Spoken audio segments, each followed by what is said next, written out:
Good morning and welcome back to NASA's Johnson Space Center. We're having our mission status briefing for Flight Day 10 of the STS-134 Space Shuttle mission to the International Space Station. So we'll talk about the spacewalk that occurred overnight. And to do that, we have the lead International Space Station flight director for the mission, Derek Hausman, and the lead spacewalk officer, Allison Bollinger. So we'll turn it over for comments and then take questions. Derek. Okay, thanks, Kylie. Good morning, everybody. Well, another great day in mission control and on the space station, the Space Shuttle Endeavour. It's good to have EVA3 behind us. The EVA went really, really well. After EVA 1 and 2 and a number of relatively minor issues, but issues that represented challenges and slowed us down a little bit, it was really gratifying today to see the crew in the early part of the EVA get ahead and then finish strong and complete all the planned tasks for EVA3 in addition to one get-ahead task, which Allison will talk to you about. And this was a get-ahead task that was literally identified in the last 24 hours. So very proud of the ground team again, very proud of the crew, another demonstration just how well trained the crew has been and how well the ground team can go execute the plan. The other unique part about this EVA was that we used a new pre-breathe protocol to get the spacewalking crew ready to go outside. And if you recall from the previous briefings, it's called the in-suit light exercise protocol. The big difference being that it doesn't require an overnight camp out on the airlock. And I told you that we would evaluate how that protocol went after the end of the EVA and then make a decision on EVA4. Immediately following EVA, the spacewalking crew had a private tag up with the flight surgeon, and the flight surgeon reported that there was no medical issues whatsoever. No symptoms, no issues, no difference whatsoever from previous campouts or from exercise pre-breathe. So he gave the crew a clean bill of health, and the crew had nothing but positive feedback about the protocol. In addition, Allison and I and her team had a tag up to talk more about the nuts and bolts of the EVAs. During that tag up, we talked about the procedures that we used to execute the aisle protocol, and again, the crew was very positive. No surprises, no hiccups, no changes required, and they really love the simplicity of the protocol, the fact that it doesn't require as much time on the oxygen masks, it doesn't require the overnight camp out, so that very, very positive feedback. However, having said all that, we have made the decision on EVA4 not to use the aisle protocol. We're going to go with the standard camp out protocol, and I want to take a little time to explain that to you so it's clear to everybody. One difference between camp out and the aisle protocol is the time that the crew has on their lithium hydroxide canisters, or the canisters in the suits that scrub CO2. So if you look at a camp out protocol when the crew goes out the door, vice the aisle protocol when the crew goes out the door, there is 40 minutes more time on the LiO canisters with the aisle protocol as compared to camp out. So big picture, when the crew goes out the door with aisle, they have 40 minutes less capability on that carbon dioxide scrubbing canister. So that's one consideration. And with a typical LiO canister, we can, in a planned 6:30 EVA, we can accept that 40 minutes of additional usage on the LiO can when we go out the door. But you'll recall that on EVA4, Mike Feek's going to be EV1, so he'll be the lead spacewalker, and Greg Shamatov's going to be EV2. On EVA1, Shamatov had an issue with his CO2 sensor. After that EVA, I talked about the rules that require us to deduct LiO capability when you have that CO2 sensor problem. So, regardless of how the lithium hydroxide canister is performing, when we have that CO2 sensor problem, we are required to assume less capacity.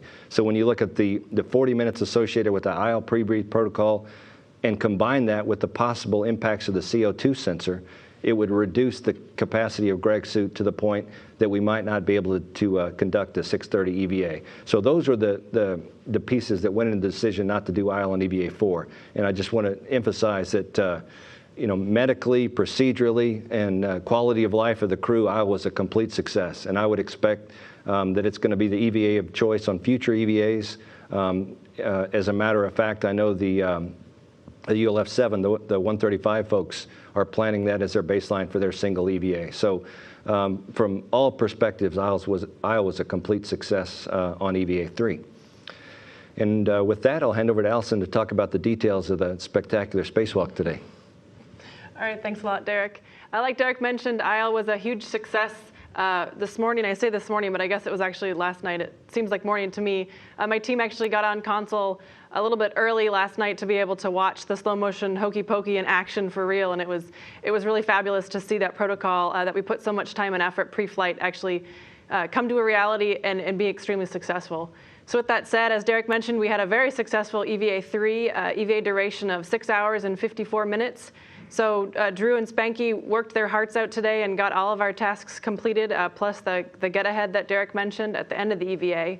So we started out the day with 2 crew members at the joint airlock where we retrieved some tool bags and then headed out to the port side of the FGB where we worked on setting up those bags and then removing some multi-layer insulation. The first kind of surprise of the day was when we were expecting to release 5 pieces of multi-layer insulation, and we actually discovered there were 7 pieces. But the crew handled this flawlessly. They were already planning on bundling those MLI pieces together on a wire tie and then temp stowing it on a Russian handrail. So they just continued with the process and just picked up the 2 additional pieces that we required. Once they were complete getting the work site prepped for the PDGF, the grapple fixture, they both headed back to the airlock and then retrieved the PDGF and its frame and its cabling, which is all one unit from the airlock, and then they worked together to inchworm that assembly back over to the port side of the FGB. We installed that, we got the 3 feet secured and soft docked, and then we hand tightened the faucet mechanism that I call it, that they use, the faucet handle mechanism to tighten down those feet. Use the cheater bar, the Russian cheater bar to really lock those feet down, and we were good to go. Then they started working on installing the VSC, or video signal conditioner. That's a single bolt that we installed. Then they worked on routing the cables, 3 cables that came from the PDGF that were installed on the VSC, and then a 4th cable that had been pre-routed by a previous shuttle crew. We also installed that on the VSC without any incident. And then we installed a hard thermal cover that had some multi-layer insulation built into it. We installed that over top of the VSC and then ran a Russian fixed-length tether from the handle of that cover to the frame of the PDGF to help hold that cover into place. Once we were complete with the VSC install, we worked on kind of securing the PDGF worksite, and then we got started with installing the port Y jumpers, which provides the additional power redundancy to the Russian segment. The port Y jumper install went as we expected pre-flight. We had 2 connections to make on the node and then 1 connection to make on the FGB side. We had no issues with those. Once the crew was complete with those, the ground started their work to check out the new connections that we had just made, as well as put the inhibits in place for the starboard Y jumper install. Once complete with those Y jumpers, we took a tool bag and then headed back down to the lab to finish that lab external wireless communication, or EWC, task that we didn't get finished on EVA1. 2 crew members got in position and released the 3 Zeus fasteners on the micrometeoroid debris shield, peeled that shield open, released some multi-layer insulation underneath that, and it was at that point in time that they coordinated with the ground to inhibit the space station UHF radio. Once those inhibits were in place, we were able to still communicate with the crew using shuttle assets. So that was good that we were able to maintain constant communication with the crew during that entire task. While underneath that shield, they demated 2 existing cables, 2 existing connectors, and installed the new cable. Then they worked together to slowly close the shield.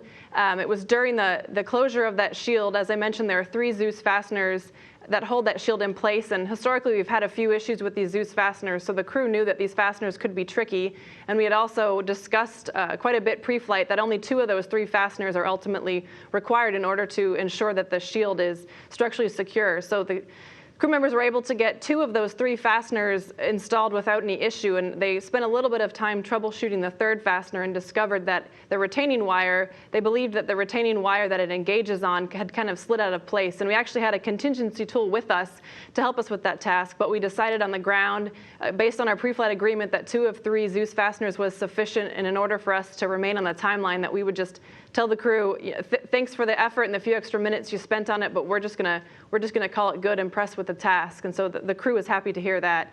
So once we successfully completed that EWC cable install, we worked on stowing the old EWIS cable, stowed that back inside the tool bag, and then we made our way back to the FGB to start working on the starboard Y-jumper install. It was while the EWC task was going on that our Falcon, our power coordinator on the ground here, who was working with the Russians, informed us that we had made successful connections on the starboard side, and they also had the inhibits in place.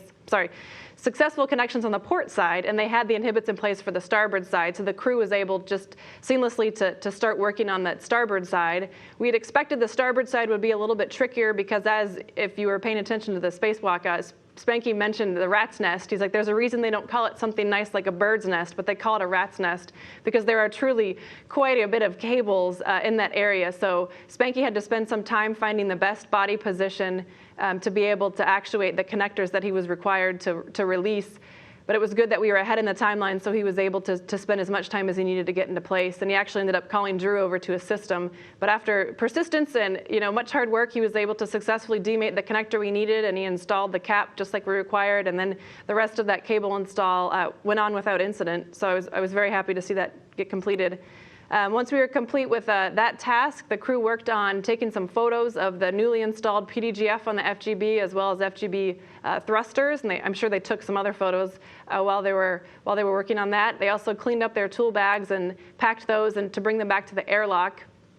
It was at this point in time that Drew was ingressing the airlock to stow some of the bags that we were complete with and also transfer his digital still EVA camera for the infrared EVA camera that he was retrieving. It was at this point when he popped out of the airlock and he mentioned that he had got something in his eyes and they were watering quite a bit. And after speaking to him after the EVA, we believe this was the anti-fog.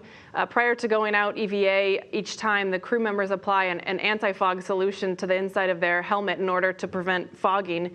And we've seen this happen a couple times in the past where if you're not careful about buffing the anti-fog just the right amount, that it can tend to flake off every once in a while and get in a crew member's eye. And this anti-fog is actually just off-the-shelf dishwashing soap. So if you've ever had soap in your eye, you know how that feels. So Drew reported that he had something in his eye and it was burning quite a bit, but it was tearing quite a bit as well. So he made an interesting comment that I'd never thought of before, that tears in space don't run down your face. They actually kind of conglomerate around your eyeball. So he was able to use the Valsalva device that we have in their helmets to help them clear their ears as we're depressing the airlock. He was able to rub his eye against that Valsalva device to get the tear free, and then he said he was able to press. So we gave him as much time as he needed in order to say that he was good to go. And then once he informed us that, hey, I'm feeling a lot better, we said, all right, let's head out to ELC3. So we translated out to ELC3 on the port side of the truss. Drew worked on getting in position with his body restraint tether and then proceeded to take the infrared imagery of the STPH3 Vader experiment, which was a late add to our flight. So we're very glad that we were able to accommodate the DoD payload and get those photos. Spanky then worked on installing MLI, multi-layer insulation cover on the grapple fixture on the gas tank on ELC3.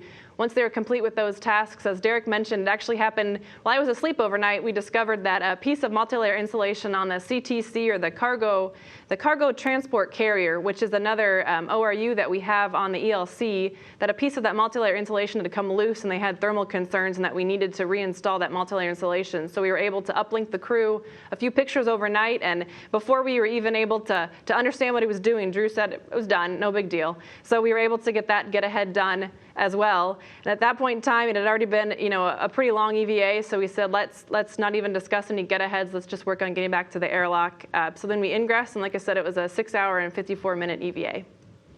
Now we can answer some questions. Okay, we'll start here. You have a question? Go ahead. Rob Perlman with collectspace.com. With regards to the late add of the Vader imagery, was that an Air Force request that came late, or just an opportunity that presented itself late, or how did it get added so within the last 24 hours? It was a DoD request that actually got added before we launched. So it wasn't the CTC MLI flap that she mentioned was the thing that we identified overnight just based on imagery that we'd gotten from station. We worked with the STPH3 folks, the DoD folks, probably a week before launch when they identified an issue. Basically issues with their ground processing had put their payload in a position that they didn't have the baseline data that they needed to gather information on orbit. So by using this infrared photography, as they changed the modes of the payload, we were able to get them the baseline data that they needed to have the payload be useful on orbit. So although it was late, it wasn't as late as the CTC MLI flap. And with regards to the 1553 cable, is that something you're going to try for on EVA4, or will it be now pushed to a stage EVA? It's still on the table for EVA4. Our Orbit 3 planning team, as we speak, is talking about that. Okay, next question. Denise Chow with Space.com. With the ISLE protocol, how long was that tested on the ground before you decided to try it this time around? Oh, how long? You know, truthfully, I don't know how long it was tested. I know that Dr. Gernhardt, who's an astronaut who's been working on almost all the EVA pre-breathe protocols, has been working on this ISLE protocol for quite a few years now. So it's been tested for a while, and I know they did extensive testing at Duke University. And then also just to follow up, so if there had been no issue with Chamatov's CO2 sensor in EVA1, it would be a decision to use it for the fourth and final spacewalk? Absolutely. Any other questions here? No? We'll go to the front bridge then. Marcia Dunn. Hi, can you hear me? Yes. Hi, can you hear me? Yes, we can hear you. Yes, first question for Allison. Thank you for all those spacewalk details. I couldn't catch the type of device that Drew Feustel used to rub his eye with. You said it's so fast there. Could you tell me what that is? And I have a follow-up.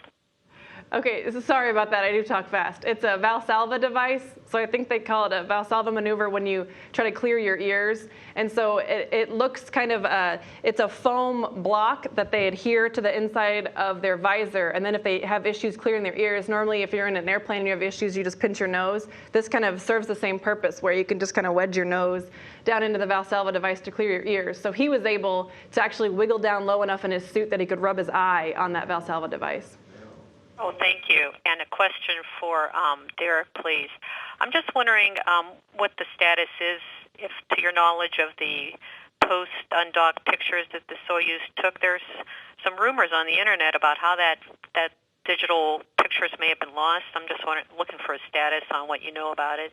You know, I thought that question might come up, so I got a status before I came in here, and the imagery from the 25S photographs are on the Soyuz, still in the Soyuz, and they'll be transported to Moscow with all the other return cargo, and they'll be processed as part of that cargo. My understanding is that we'll have access to the imagery in about a week. Thank you. So to your knowledge, it's safe inside the Soyuz still. No reason to believe that it got lost or damaged. That's correct. Thank you. Okay. Next on the line is Mark Carreau. Yes, I had a question about the PDGF, and I wondered how you imagine it might be used with the space station. Associated Press. Hello? In terms of the FGB PDGF, Mark, one example is, there's scenarios in which we would relocate the PMM, and the folks analyzing that operation think that FGB PDGF might be an ideal base for the SSRMS to do the PMM relocate. It also gives us access we don't have now to areas on the aft end of the segment, on aft end of the station on the Russian segment. So it gives us some flexibility and some additional reach with the space station robotic arm. Thanks very much. And is this the only PDGF on the Russian segment, or is there another? This will be the only PDGF on the Russian segment. Thank you. Next is Charles Atkinson. Hi, good afternoon. Can you discuss the communication issue which Pilot Johnson spoke of post-EVA related to the Quest airlock?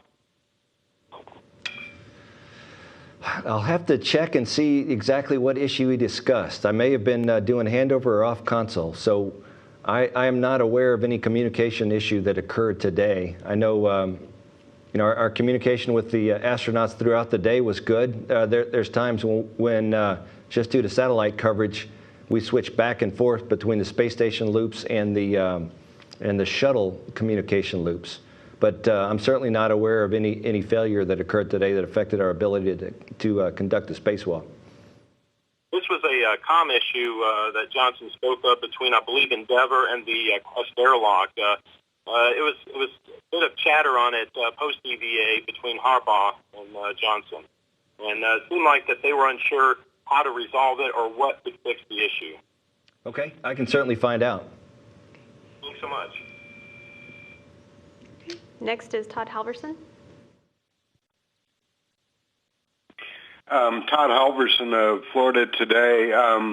Derek, I heard you mention that there was an EVA, a single EVA planned on STS-135, and I had been under the mistaken impression that there were no EVAs on that mission. Could you tell me when that one got added and what the content is, if you know? Thanks. Yeah, I'm not the right guy to ask that question. I honestly, I'm not familiar with the timeline. Just to follow real quickly, though, there is a EVA on 135, so the fourth EVA on 134 will not be the last in the shuttle program. Thanks. And the EVAs planned for STS-135 will be conducted by the increment crew members on board. They won't be conducted by the space shuttle astronauts. Okay, so the fourth EVA on STS-134 will in fact be the last ones conducted by space shuttle astronauts. Is that correct? That is correct. Thanks very much. That's all I have. Okay, Bill Harwood. Thanks. I got two. One quick follow to Mark Carreau's question for Derek. Is there a specific job that the PDGF on the Zarya is being put there for, or is it just simply in case it's needed down the road? It's both. The one specific thing that they're looking at using that PDGF for is a future PMM relocation. Beyond that, it's just flexibility and access, especially when you consider the fact that on EVA4 we'll leave the boom on station. So the boom combined with the SSRMS and that FGB PDGF gives you reach, up and down the station. Thanks. And one for either one of you. I'm not sure what. I was thinking about this earlier today that President Reagan announced the space station program back in 1984, 27 years ago, and you guys have now done 158 EVAs to put this thing together, and it's done basically. One more shuttle EVA. Do either one of you have any way of giving us just a sense of the capability you guys have spacewalk-wise now that you didn't have when this project started? I realize you could write a book about that, but is there anything you could say in general terms about how far you guys have come over those last 3 decades of the decision to build the station and then going and actually doing it? Thanks. I can start and you can go? No, that's all you. Yeah, I mean, this is well before Allison's time, but I started in 1990 as a thermal operations and resources flight controller, a Thor flight controller on the station side, and of course that was well before we had flown any hardware. And as I'm sure you're probably aware, Bill, the assembly plans for the station changed dramatically from that 1990 to 96 timeframe when folks realized that the original plans just were not supportable in terms of the amount of spacewalks and the amount of EVA hours that would be required. So there was a significant redesign done to make the modules and the truss segments more modular, kind of plug and play without a lot of assembly required by the space station or by the spacewalking astronauts. But even then, I can remember, in the mid 90s or mid to late 90s when we started looking at the details of the assembly sequence, and once the design had been solidified and finalized, that there was a lot of concern about the amount of spacewalks that were going to have to be conducted. And I remember there was a term called the wall of EVAs, and it was just this unbelievable step up in terms of the amount of tasks that we do and the number of EVAs that we do. And again, as I'm sure you're aware, in the early shuttle program, a flight with 1 or 2 EVAs was considered a pretty challenging mission and something that was going to be difficult to go do. Now with these station missions we fly today, with 3 and 4 EVAs, the norm, and then when you factor in all the robotics that we do in the background, including ground control robotics overnight between EVAs, I mean the difference in the upgrade and the capability is just difficult to quantify, but just tremendous. The things we do today, if you went back mid 90s, early 90s and talked about doing it, there's just no comparison, really. It is amazing what these guys can train the crew to go do, and it's amazing what the crews can pull off these days. That sounds like the end of the questions on the phone bridge. Are there any follow-ups here? No, we'll go ahead and wrap up the briefing with a few programming notes. We do have the videos from the solid rocket boosters to begin playing that on NASA television today. So that will start at 11 a.m. Central Time. And then the Flight Day 10 video highlights will start at noon. We have a video file of the Expedition 28 crew getting ready for their launch to the station with a departure to Kazakhstan. That's at 1 p.m. Central Time. Including some more replays of the SRB videos. We have the ISS flight director update at 4:45 p.m. The shuttle crew and station crews are scheduled to wake together at 6:56 p.m. And they'll be doing the late inspection overnight. And we also have the joint crew news conference overnight. It's at 4:42 a.m. Central Time. And just a reminder for reporters that the phone bridge will not be activated during that. So you need to be at a NASA participating center for that. And with that, we'll go back to Mission Control Houston. Thank you.